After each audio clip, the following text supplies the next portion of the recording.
நுரையீரல் உயிர் சக்தி ஓட்ட பாதை. இந்த நுரையீரல் உயிர் சக்தி ஓட்ட பாதை அப்படிங்கிறது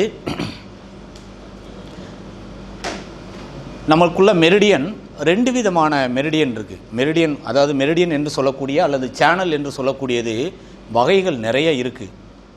ஆனால் முதல்ல வெளியில் தெரியக்கூடிய இந்த தோலில் மேலோட்டமாக ஓடக்கூடிய அந்த சேனலுக்கு பேர் சூப்பர்ஃபிஷியல் மெரிடியன். என்ன மெரிடியன்? அல்லது ஸ்கின் மெரிடியன். அப்படி ஈஸியாக புரிஞ்சுக்கிற மாதிரி சொல்லிக்கலாமா?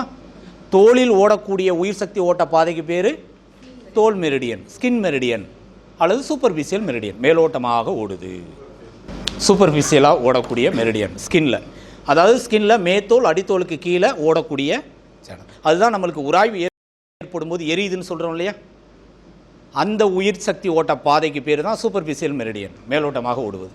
இதுதான் நம்ம நீடில் லேசாக அப்படி 0.1 முடியினுடைய வேறு எவ்வளோ இருக்கும், ஒரு முடியை பிடுங்கி பார்த்தோம்னா அதனுடைய வேறு எவ்வளோ இருக்கும், 0.1 or 2 சுன் அவ்வளோதான் இருக்கும்.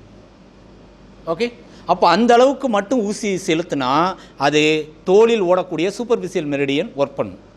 நீடில் கொஞ்சம் ஆழமாக இறக்குனா உள்ளே ஓடக்கூடிய மஸ்குலர் மெரிடியன் அல்லது போன் மெரிடியன் அல்லது நெர்வ் மெரிடியன் அல்லது டைவர்ஜன் மெரிடியன் அல்லது கொலாட்ரல் மெரிடியன் இவ்வளவு இருக்குது.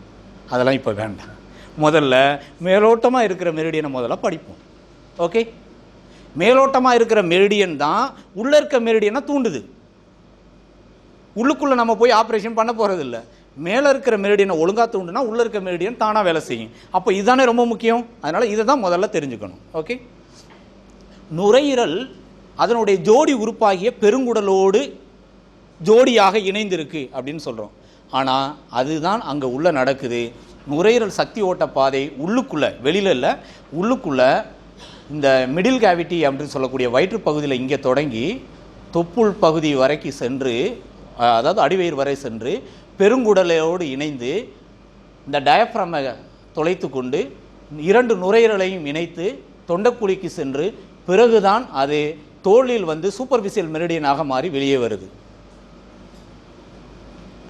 அப்போ உள்ளுக்குள்ளே ஓடுது, அது வெளியில் தெரியாது. ஆனால் இது வெளியில் ஓடுது. அப்போ வெளியில் ஓடக்கூடிய மெரிடியனை மட்டும் முதல்ல படிச்சுட்டிங்கன்னா, இதை எவ்வாறு பயன்படுத்துவதுன்னு தெரிஞ்சுக்கிட்டிங்கன்னா உள்ளே ஓடுற மெரிடியனை பற்றி பிறகு நம்ம படிக்கலாம். சரிதானே? இப்போ எல்லாத்தையும் ஒன்றா போட்டு குழம்பிக்கிறக்கூடாது. அதே நேரம் உள்ளுக்குள்ளே அதுக்கு இப்படி ஒரு தொடர்பு இருக்குங்கிறத நீங்கள் புரிஞ்சுக்கணுங்கிறதுக்காக காட்டிடுறேன்.